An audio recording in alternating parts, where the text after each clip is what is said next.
الحمد لله رب العالمين والصلاة والسلام على سيد الأنبياء والمرسلين نبينا محمد وعلى آله وأصحابه أجمعين أما بعد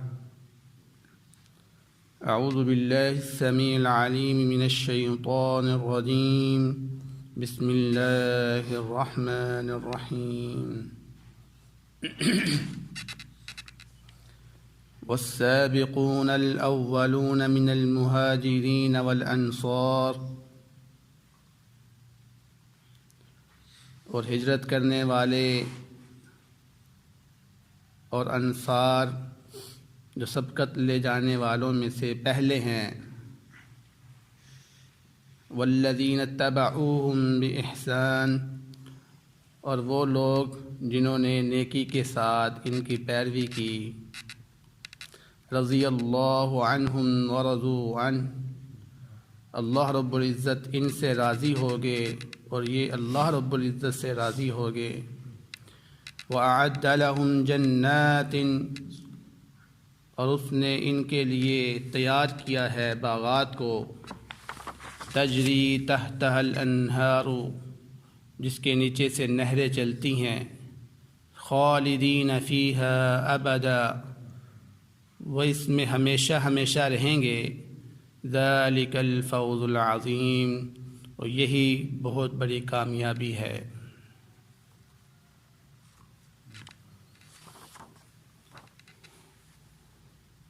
سورۃ التوبہ کی آیت نمبر 100 آپ کے سامنے تلاوت کی گئی ہے۔ اس آیت مبارکہ میں اللہ رب العزت اہل ایمان کے مراتب کو بیان فرما رہے ہیں، یعنی مسلمانوں کے درمیان درجہ بندی کا بیان ہو رہا ہے یہاں پر۔ اور ظاہر بات ہے کہ معاشرے میں تمام لوگ برابر نہیں ہوتے۔ جس طرح ہم عام طور پر مثال دیتے ہیں کہ ایک ہاتھ میں 5 انگلیاں برابر نہیں ہوتی، اسی طرح لوگ معاشرے میں برابر بھی نہیں ہوتے۔ تو ہم میں سے ہر شخص طبیعت کے لحاظ سے، عقائد کے لحاظ سے، نظریات کے لحاظ سے مختلف ہے۔ بعض ہم میں سے ایسے شخص ہیں کہ جو طبیعت کے لحاظ سے بڑے سخت ہوتے ہیں، اور بعض ہم میں سے نرم طبیعت کے بھی مالک ہیں۔ اسی طرح بعض وہ اشخاص ہیں جو فیصلہ کرنے میں بڑے تیز ہوتے ہیں، جیسے ہی معاملہ پیش ہوا فوراً فیصلہ کر سکتے ہیں، ان کے اندر استطاعت ہوتی ہے فیصلہ کرنے کی۔ لیکن بعض لوگ فوراً فیصلہ نہیں کرتے، وہ کہتے ہیں جی ہمیں سوچنے کا موقع دیا جائے۔ وہ سوچتے ہیں، سمجھتے ہیں، موقع لیتے ہیں، ٹائم لیتے ہیں، پھر جا کر وہ فیصلہ کرنے کی طاقت رکھتے ہیں۔ اور کچھ لوگ تو ایسے بھی ہوتے ہیں کہ جن سے فیصلہ ہوتا ہی نہیں ہے، وہ کہتے ہیں میرے اندر استطاعت ہی نہیں ہے کہ میں فیصلہ کر سکوں۔ تو طبیعت کی جو تبدیلی ہے یہ ہر انسان کے اندر مختلف ہے۔ اللہ رب العزت نے ہر انسان کو الگ طبیعت کا بنایا ہوا ہے۔ تو صحابہ اکرام کے اندر بھی اسی طرح سے تبدیلی پائی جاتی تھی، اور نبی کریم صلی اللہ علیہ وسلم کا فرمان بھی ہے کہ الناس معادن کمعادن الذهب والفضة، کہ لوگ کانوں کی طرح ہیں جس طرح سونے اور چاندی کی کانیں ہوتی ہیں۔ تو جس طرح سونے کے اندر مختلف قسمیں ہوتی ہیں، چاندی کی مختلف قسمیں ہیں، اس طرح لوگوں کے بھی مختلف قسمیں ہیں۔ اور آج یہ ہے کہ چاندی کو جتنا مرضی صاف کیا جائے، چاندی نے چاندی ہی رہنا ہوتا ہے، اس نے سونا نہیں بننا۔ سونے نے سونا ہی رہنا ہے، اس نے چاندی نہیں بننا۔ اس کی الگ قسم ہے، اس کی الگ قسم ہے۔ اس طرح سے ہمارے درمیان بھی ہم میں سے ہر شخص اپنی اپنی صلاحیت رکھتا ہے۔ تو یہاں پر جو اللہ رب العزت نے اس آیت کے اندر بیان کیا ہے وہ 3 گروہوں کو بیان فرمایا ہے۔ ان میں سے پہلا گروہ وہ مہاجرین کا ہے، ہجرت کرنے والے، جنہوں نے اپنے گھر بار کو، اپنے کاروبار کو، اپنے رشتہ داروں کو چھوڑ کر اسلام کی خاطر ہجرت کی مدینہ کی طرف۔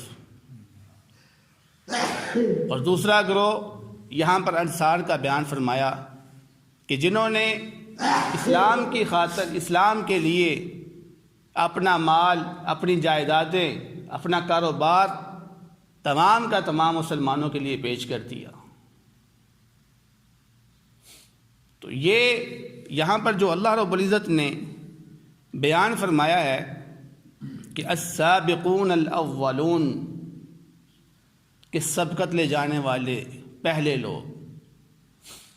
اب آیا کہ وہ کون سے لوگ ہیں جو سبقت لے گئے ہیں۔ اس میں علماء کی مختلف رائے ہے، کیونکہ اللہ رب العزت نے یہاں پر اس کی وضاحت نہیں فرمائی کہ وہ کون لوگ ہیں السابقون الاولون، اس لیے علماء کی مختلف اس میں رائے سامنے آئی ہے۔ بعض نے کہا کہ اس سے مراد وہ لوگ ہیں جنہوں نے ہجرت کی تھی، اپنا گھر بار چھوڑا، سب کچھ چھوڑ کے ہجرت کر کے مدینہ چلے گئے۔ بعض نے کہہ دیا کہ اس سے مراد وہ لوگ ہیں جنہوں نے دو قبلوں کی طرف منہ کر کے نماز پڑھی تھی۔ اب آپ جانتے ہیں کہ شروع اسلام میں مسلمان پہلے بیت المقدس کی طرف منہ کر کے نماز پڑھتے تھے، یہاں تک کہ جب نبی کریم صلی اللہ علیہ وسلم مدینہ تشریف لے کر آئے تو مدینہ میں 16-17 مہینوں کے بعد جا کر قبلہ پھر چینج ہوا، تو اللہ رب العزت نے خانہ کعبہ کو قبلہ بنا دیا۔ تو فرمایا جن لوگوں نے دونوں قبلوں کی طرف منہ کر کے نماز پڑھی تھی وہ لوگ السابقون الاولون میں شامل ہیں۔ اور ایک رائے یہ ہے کہ جنہوں نے جنگ بدر میں حصہ لیا تھا وہ لوگ اس میں شامل ہیں۔ اور اسی طرح بعض رائے میں بیعت رضوان، صلح حدیبیہ کے موقع پر جو مسلمان ہوئے تھے یا جب تک وہ مسلمان ہوئے تھے وہ اس میں شامل ہیں۔ بہرحال اس میں علماء کی مختلف رائے ہے کہ اس سے مراد یہ بھی ہو سکتے ہیں۔ تو اللہ رب العزت نے یہ جو دو گروہ پہلے بیان کیے ہیں، الانصار اور مہاجرین کو، ان کو اللہ رب العزت نے پہلا درجہ دیا ہے کہ یہ دونوں گروہ پہلے درجے میں ہیں، السابقون الاولون من المہاجرین والانصار۔ اس اگر ساری بات کا اگر خلاصہ نکالا جائے تو بات سمجھ یہ آتی ہے کہ جیسے جب تک اسلام طاقت میں نہیں آیا تھا، قوت نہیں بنا تھا، تب تک جو لوگ بھی مسلمان ہوئے ان لوگوں کو السابقون الاولون میں شمار کیا گیا۔ یعنی ان لوگوں نے اسلام قبول کرتے وقت یہ نہیں سوچا کہ ہمارے ساتھ کیا ہوگا، اگر ہم اسلام لے آئیں گے تو ہم پر ظلم کیا جائے گا، ہمیں گھروں سے باہر نکال دیا جائے گا، ہماری جائیدادیں ہم سے چھین لی جائیں گی۔ بغیر سوچے سمجھے انہوں نے اسلام کو قبول کر لیا۔ جیسا کہ میں نے آپ کو بیان کیا تو لوگ طبیعت کے لحاظ سے ایک جیسے نہیں ہوتے، بعض لوگ بہت جلد فیصلہ کرتے ہیں اور وہ اپنے انجام کو نہیں دیکھتے کہ اس کے بعد کیا ہوگا یا اس سے پہلے ہمارے ساتھ کیا ہونے والا، نہیں، صرف وہ فیصلہ کر دیتے ہیں۔ تو وہ صحابہ جنہوں نے اسلام کی جب بات اپنے کانوں میں سنی تو فوراً اسلام لے کر آ گئے۔ لیکن کچھ ایسے صحابہ بھی تھے کہ جنہوں نے فوراً اسلام نہیں لایا، اس کی مثالیں آگے آئیں گی۔ تو یہ لوگ جو تھے السابقون الاولون میں، مثلا جب اسلام شروع میں آیا تو مکہ والوں نے جو اسلام لے کر آئے وہ اس میں داخل ہوتے گئے۔ اس طرح مدینے والے جب بیعت عقبہ اولیٰ میں نبی کریم صلی اللہ علیہ وسلم کے پاس آئے تو وہ 7 لوگ تھے۔ حج کا موقع پر نبی کریم صلی اللہ علیہ وسلم نے ان کو دعوت دی اور انہوں نے اسلام فوراً قبول کر لیا۔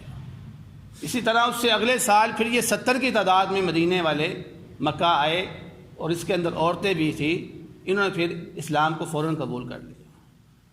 اور اسی طرح جب نبی کریم صلی اللہ علیہ وسلم مدینہ گئے تو مدینہ میں آ کر نبی کریم صلی اللہ علیہ وسلم نے سب سے پہلے جب دعوت دی اسلام کی تو جن لوگوں نے فوراً اسلام کو قبول کر لیا بغیر کچھ سوچے سمجھے، وہ اس میں شامل ہو گئے۔ اب یہ لوگ درجہ بدرجہ ہیں اور اللہ رب العزت نے ان تمام لوگوں کو پہلی قسم کے اندر شامل کر دیا ہوا ہے، السابقون الاولون، سبقت لے جانے والے۔ اور ان کی فضیلتیں آپ سن چکے ہیں کہ اللہ رب العزت نے ان کے لیے جنت کی خوشخبریاں دے دی ہوئی ہیں۔ بدر کے مقام پر دیکھو اللہ رب العزت نے کیا فرمایا کہ جو لوگ بدر کی جنگ میں شامل ہوئے ہیں ان کے اگلے پچھلے سارے گناہ معاف کر دیے گئے ہیں۔ یہ ایسی یعنی کہ فضیلتیں اللہ رب العزت نے ان کی بیان کی ہوئی ہیں۔ تو اس میں کوئی شک نہیں ہے کہ ہر بندے کی، ہر صحابی کی اپنی اپنی الگ فضیلت بھی ہے۔ مثلا ابوبکر صدیق رضی اللہ تعالیٰ عنہ سب سے پہلے اسلام لے کر آنے والے، وہ ہجرت میں آپ کے ساتھ رہنے والے، وہ سب سے اعلیٰ درجے کے ہیں فضیلت کے اندر۔ اس کے بعد عمر رضی اللہ تعالیٰ عنہ، پھر عثمان، پھر علی رضی اللہ تعالیٰ عنہ، اس طرح عشرہ مبشرہ صحابہ، اور پھر اس کے بعد بدر کے اندر داخل ہونے والے ان کی فضیلت، پھر عقبہ کے اندر آنے والے انصار ان کی فضیلت، پھر بیعت رضوان میں شامل ہونے والے ان کی فضیلت، اور پھر فتح مکہ کے موقع پر شامل ہونے والے ان کی فضیلت۔ تو یہ درجات ہیں، اللہ رب العزت نے اپنے درجات رکھے ہیں اس کو، اور علماء کا اس پر اتفاق ہے کہ یہ درجات اسی طرح صحیح ہے۔ لیکن اللہ رب العزت نے ان تمام درجات کو اکٹھا کر کے اس کو السابقون الاولون میں شامل کر دیا۔ یہ سبقت لے جانے والے ہیں، یہ نیکی میں پہل کرنے والے، جیسے اسلام کی دعوت ان کو پہنچی انہوں نے اسلام کو قبول فرمایا۔ اور دوسرے نمبر پہ بیان کیا والذین اتبعوہم بإحسان، دوسرے درجے پہ جو تیسرا گروہ ہے، گروہ تیسرا ہے لیکن درجہ ان کو دوسرا ملا ہے۔ تو میں وہ لوگ ہیں جو ان صحابہ کی نیکی کی وجہ سے، ان صحابہ کی محنت کی وجہ سے، ان کی پیروی کرتے ہوئے اسلام میں داخل ہوئے۔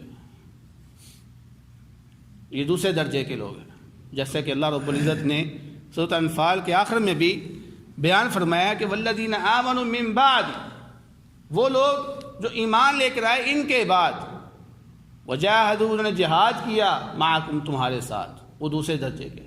تو اللہ رب العزت نے یہاں پر الفاظ کیا استعمال کیے، والذین آمنوا من بعد، وہ لوگ جو بعد میں ایمان لے کر آئے، تو ان کو دوسرا درجہ دیا اللہ رب العزت نے۔ یہاں پر بھی اللہ رب العزت نے والذین اتبعوہم واو لا کر ان کو دوسرے درجے میں رکھا کہ یہ لوگ دوسرے درجے میں ہیں، کیونکہ انہوں نے اسلام کب قبول کیا؟ جب انہوں نے دیکھا کہ اب اسلام ایک طاقت بن چکی ہے، اسلام اب پاورفل ہے، مسلمانوں نے اپنا آپ سنبھال لیا ہے، اپنا مرکز بنا لیا ہے۔ انہوں نے کہا اچھا اس کا مطلب ہے یہ ٹھیک ہے، اب ہم اسلام لے آتے ہیں۔ میرا مقصد یہاں پر سمجھانے کا یہ ہے کہ لوگ مختلف طبیعت کے ہیں۔ بعض صحابہ جنہوں نے سنتے ساتھ ہی اسلام لے آئے، بعض صحابہ نے کہا نہیں یار پتہ نہیں یہ ٹھیک بھی ہے کہ نہیں، یہ کامیاب ہوں گے کہ نہیں، ٹھہر جائے ذرا۔ تو جب تک اللہ کے نبی کامیاب نہیں ہوئے، ایک مرکز نہیں بنا لیا، ایک پاور نہیں بن گئے، تب تک یہ لوگ مسلمان نہیں ہوئے۔ تو صلح حدیبیہ کے بعد پھر بہت سارے لوگ مسلمان ہو گئے تھے، کیونکہ لوگوں کو پتہ چل گیا تھا اب یہ مرکز بن گیا ہوا ہے، اب یہ اپنا آپ سنبھال سکتے ہیں، اب یہ اپنا دفاع کر سکتے ہیں، لہٰذا اب ہمیں اسلام لانے میں کوئی مشکل نہیں ہوگی۔ تو اللہ رب العزت نے اس کو دوسرا درجہ دیا، اور پھر دوسرا درجہ دینے کے بعد یہ فرمایا کہ دونوں یہ کامیاب ہیں، یہ دونوں اللہ رب العزت کے ہاں کامیاب ہیں، اعلیٰ مرتبے رکھتے ہیں۔ فرمایا رضی اللہ عنہم ورضوا عنہ، ان سے اللہ رب العزت راضی ہو گئے، اور یہ اللہ رب العزت سے راضی ہو گئے۔ اب راضی ہونے کا مطلب کیا ہے؟ کہ اللہ رب العزت نے ان کے پچھلے اور اگلے سارے گناہ معاف کر دیے۔ یعنی انسان ہونے کے ناطے جو انسان غلطی کرتا ہے، اللہ رب العزت نے وہ سارے معاف کر دیے ہیں، اور ان کے لیے رضا کا سرٹیفکیٹ ان کو دے دیا۔ اب یہ کہنا کہ وہ صحابہ نبی کریم صلی اللہ علیہ وسلم کی وفات کے بعد مرتد ہو گئے تھے، نعوذ باللہ، یا دین سے دور ہو گئے تھے، یہ بات میں نہیں سمجھتا کہ کوئی بھی عقل مند اس کو کر سکے، کیونکہ یہ اللہ رب العزت کے اوپر عیب ہے۔ اللہ رب العزت علام الغیوب ہے، وہ ماضی، حال اور مستقبل کو جاننے والا ہے۔ تو جس شخص کے بارے میں یا جس صحابی کے بارے میں اگر اللہ رب العزت نے یہ فیصلہ کر لیا ہے کہ میں اس سے راضی ہو گیا ہوں، تو ظاہر بات اللہ رب العزت نے اس کا مستقبل دیکھ کر یہ فیصلہ کیا ہے۔ ایسا ہو ہی نہیں سکتا کہ اللہ رب العزت کسی صحابی کے بارے میں یہ کہہ دے کہ میں اس سے راضی ہو گیا ہوں اور وہ صحابی بعد میں مرتد ہو جائے، یہ ممکن ہی نہیں ہو سکتا۔ لہذا ایسے لوگوں کو جو صحابہ کرام پر طعن کرتے ہیں، جو بہتان باندھتے ہیں، جو ان کے اوپر مرتد ہونے کا الزام لگاتے ہیں، ان کو اپنی فکر کرنی چاہیے کہ اللہ رب العزت کے اوپر یہ عیب ہے، صرف صحابہ کرام پر نہیں ہے۔ اللہ رب العزت نے جو فیصلہ کیا ہوا ہے اس فیصلے کے اوپر یہ طعن کر رہے ہیں کہ اللہ رب العزت نے گویا فیصلہ درست نہیں کیا، یا اللہ رب العزت کو علم نہیں تھا ان کا کہ انہوں نے بعد میں مرتد ہو جانا تھا۔ تو اللہ رب العزت فرما رہے ہیں رضی اللہ عنہم ورضوا عنہ، پھر آگے فرمایا وَأَعَدَّ لَهُمْ، اور پھر ان کے لیے تیار کیا ہے اللہ رب العزت نے کیا چیز؟ جنات بغات تجری تحتها الانہار، اس کے نیچے سے نہریں چلتی ہیں، خالدین فیہا ابدا، وہ ہمیشہ ہمیشہ اس میں رہیں گے، ذالک الفوز العظیم، اور یہی اصل میں کامیابی ہے کہ جس شخص کو اس مقام پر لے جایا جائے وہ سمجھے کامیاب ہو گیا۔ جو شخص اس مقام پر پہنچ گیا ہے وہ کامیاب ہی کامیاب ہے۔ تو دعا ہے اللہ رب العزت سے جو سنا ہے اس پر عمل کرنے کی توفیق عطا فرمائے۔ بہترین صدقہ جاریہ حاصل کرنے کے لیے اس ویڈیو کو لائک، کمنٹ اور شیئر کرنا مت بھولیں۔